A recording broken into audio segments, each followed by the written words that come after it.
The time has arrived. What's going on, everybody?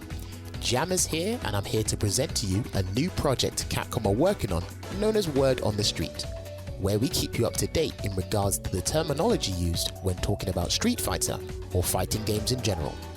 Some terms you'll be familiar with, whilst others you might not have heard of. But let us find out what the 411 is in Street Fighter V.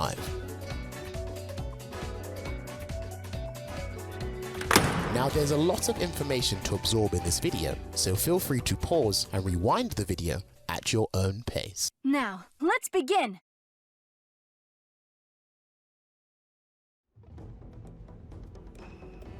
Make your move. Hey you, show me a real attack. Anti-airs, or AAs for short, are attacks done from the ground with the intention of attacking an opponent who is in the air. Characters usually have at least one normal attack anti-air and one special attack anti-air. Normal attack anti-airs are generally easier to do execution-wise and help put the user at a comfortable position. But do be careful though, as there are moves in the game which are designed to counter these types of anti-airs.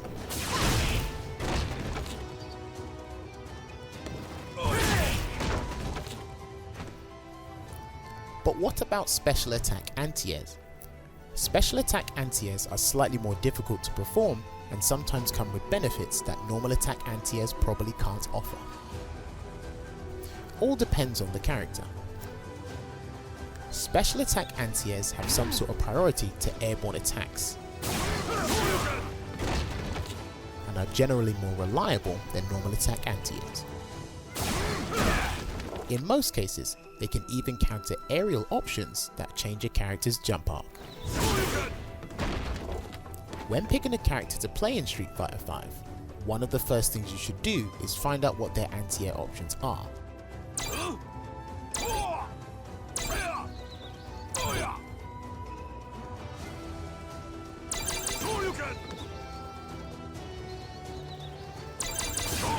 As they will save you from taking a considerable amount of damage. Anti-airs are extremely important at any level of Street Fighter, as it helps assert your control in a match. When picking a character to play in Street Fighter V, one of the first things you should do is find out what their anti-air options are, as they will save you from taking a considerable amount of damage. A cross-up is a given situation where you make it exceedingly difficult for the opponent to determine whether or not they should block left or right. Go on! I'd do it if I were you.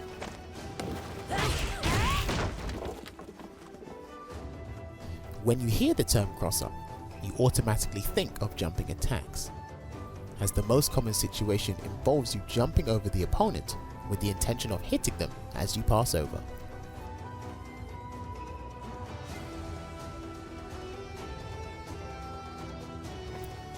When you successfully land a cross-up jumping attack,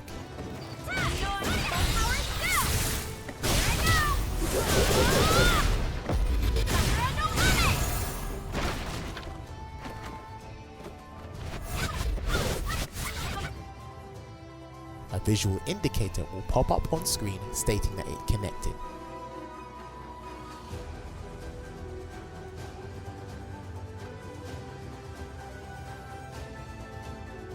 But cross-ups are not only associated with jumping attacks.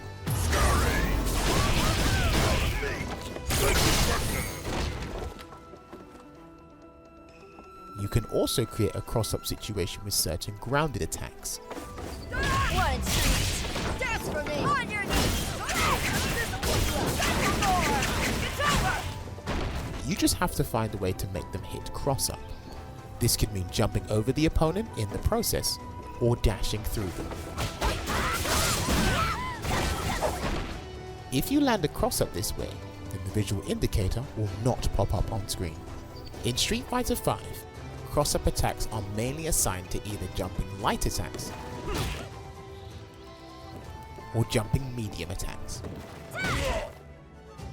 with the exception of one or two characters having a cross-up heavy attack.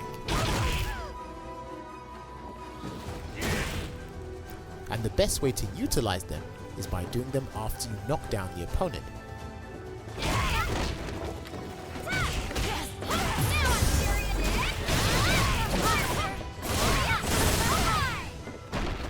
As they'll be unable to move or take action for a short period of time.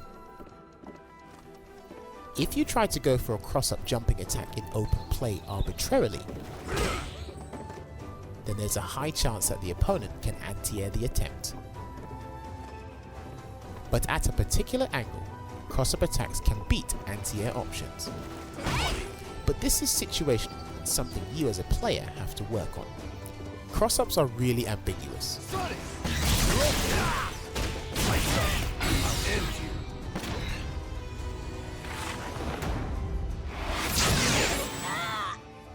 Think of them as another prevalent option that you have to mix in with your character's current option.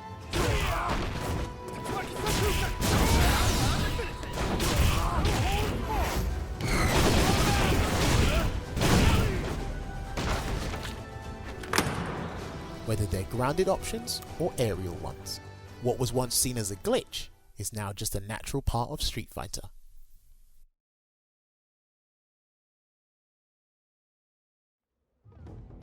Reversals are game-changing and could be the pivotal moment in a match, as it could help gain the momentum.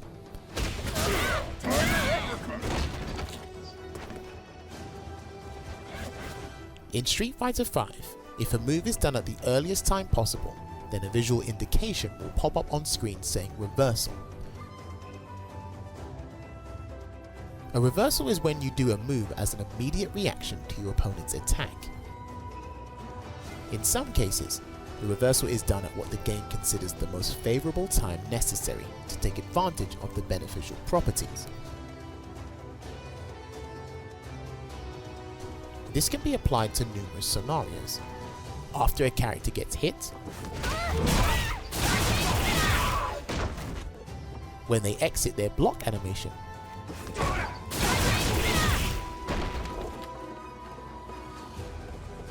or right after they get up from a knockdown.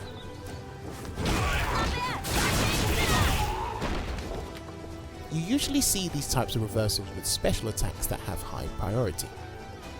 Please be aware that the reversal message will not appear on screen if the character does one of the following options on defense at the earliest time possible.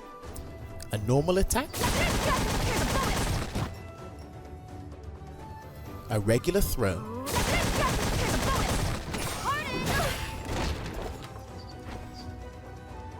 or a backdash.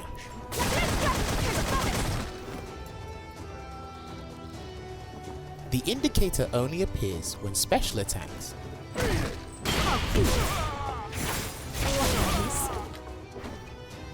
EX special attacks, moves that involve the V system,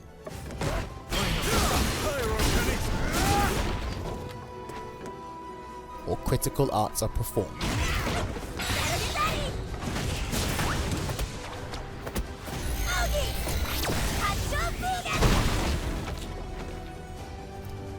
Reversals are designed to be used when the opponent is attacking, and they are all about the timing. The timing can be quite strict at times, but that depends on your choice of attack as well as the situation.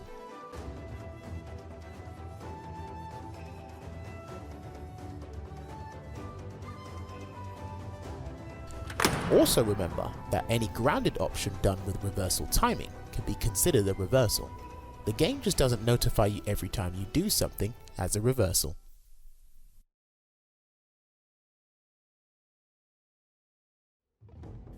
Counter hits are highly common in Street Fighter V, as they occur in almost every round.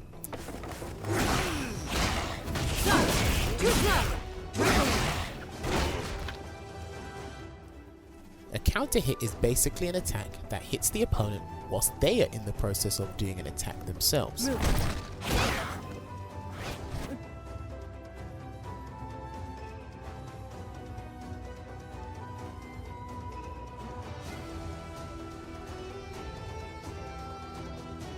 When you land a counter hit, you are rewarded with more damage,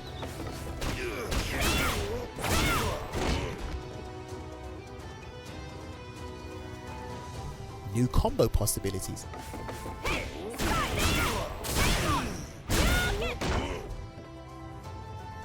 and potentially additional effects.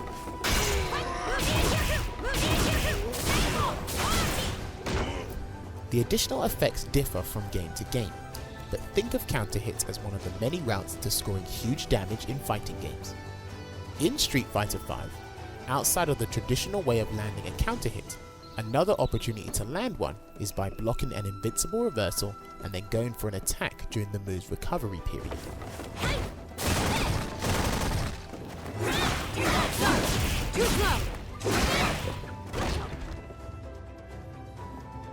Certain moves leave a character in a counter hit state, not just invincible moves, so it is in your best interest to try and take advantage of that situation.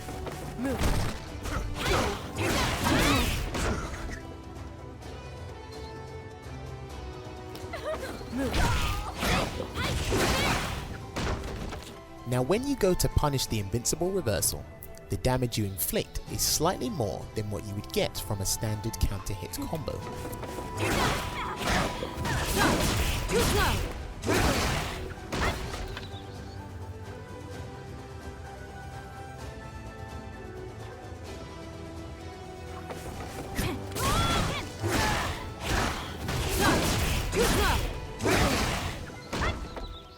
This is a change that came about in the 4th season of Street Fighter V. One more thing to know is that if you go for a counter hit using a heavy attack, then you will cause the crush counter effect. This is a mechanic that is exclusive to Street Fighter V, which I will explain in a future episode.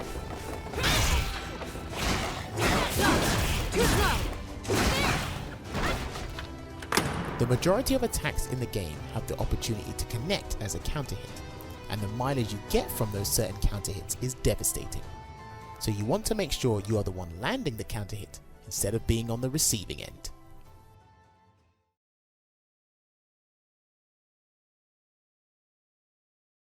In high-level Street Fighter, whiff punishing is something you see quite often and is something you learn to have a deeper appreciation for the more you watch the competitive side of the game. But before I elaborate on what whiff punishing is, allow me to explain what whiffing actually means in fighting games. A whiff is basically a move that completely misses the opponent, sometimes with the intention to bait the opponent. This information is standard. Now if your move completely whiffs and your opponent clips that move with their own attack, then this is classed as a whiff punish. A wave is coming. You mainly see this happen with grounded normal attacks, but whiff punishing doesn't only apply to normal attacks. You can whiff punish quite a few special attacks as well.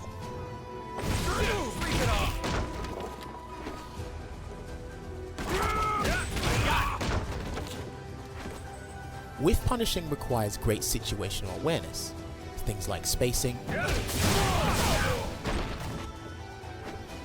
good reactions, and anticipation. These are some of the things involved when whiff punishing. A lot of moves can be whiff punished. Some are harder to punish than others, but moves that have a long recovery period are generally easier to whiff punish, but they still take a bit of practice. You need to have a very deep understanding of your character's toolset, whether it be normal attacks or special attacks, and to find out what attacks you should be looking to whiff punish with, so that you can maximize the damage from the whiff punish, as well as create a situation which is conducive to the character. Whiff punishing isn't something which is learnt overnight. It will take a while to see some results, so head into the training room and get practicing.